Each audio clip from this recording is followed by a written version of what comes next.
Welcome back to the Automation Mentor, everyone. If you're using ActiveCampaign and you have 5, 10, or even dozens of lists, you're not alone. And you're also creating one of the most common scaling problems in email automation. A lot of people search for things like, should I use multiple lists in ActiveCampaign tags versus lists, or how to organize contacts without duplicating them. ActiveCampaign still supports lists, but the platform's automation philosophy has clearly shifted toward behavior-based tagging and custom fields. In this video, I'll show you exactly how the no-list strategy works, why it scales better, and how to implement it step by step. The biggest issue with multiple lists is duplication and fragmentation. In ActiveCampaign, one contact can exist on multiple lists at the same time.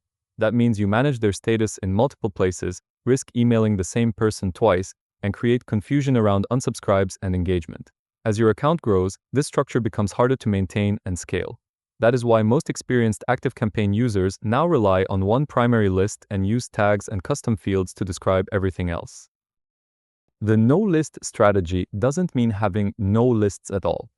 It means using one primary list for permission and compliance, while tags and custom fields handle organization and segmentation. Think of lists as permission, and tags and fields as context about who the contact is and what they do. This approach reflects how ActiveCampaign is designed to be used today. Lists still matter for one critical reason: email permission and compliance. ActiveCampaign uses lists to manage whether a contact is subscribed, unsubscribed, bounced, or has marked an email as spam. Best practice is to use one list per business or brand, not separate lists for funnels, products, or lead magnets. Everything else should be handled through automations.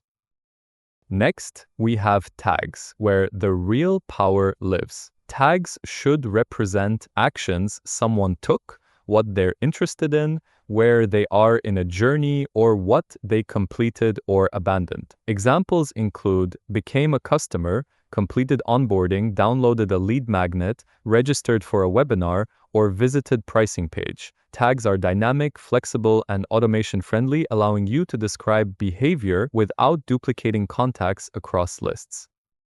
Tags should almost never be added manually. Instead, automations should apply and remove tags based on behavior. For example, rather than adding someone to a webinar list, keep them on your main list and apply a tag like webinar registered. From there, automations control reminders, follow-ups, and post-event communication automatically. Custom fields serve a different purpose than tags. They should store stable or structured data about a contact, such as lead source, plan type, company size, or lifecycle stage. Avoid creating multiple tags for values that belong to the same category. For example, instead of Plan Basic, Plan Pro, and Plan Enterprise as tags, use a single custom field called Plan Type. The most scalable ActiveCampaign framework combines all three elements. Lists handle permission. Custom fields describe who the contact is. Tags describe what the contact does. Automations read both tags and custom fields to decide what happens next. This model eliminates list clutter, simplifies segmentation, prevents duplication, and allows your account to scale cleanly as your business grows. Many people ask whether they should delete old lists immediately. The safest answer is no. Migrate gradually by replacing list-based logic in automations with tag-based logic first, then consolidate lists later.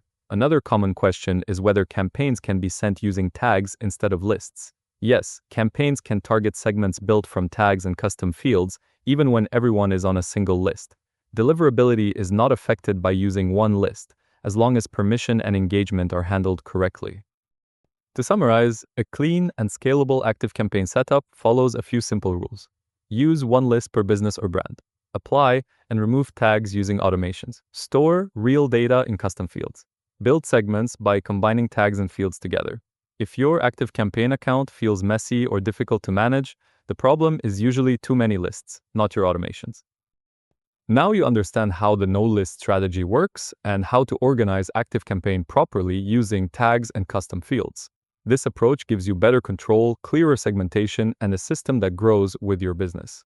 If this video helped you, make sure to like it so more people can find it, subscribe to the channel for more ActiveCampaign and automation tutorials, and leave a comment below if you have a question or want to see a specific topic covered in a future video.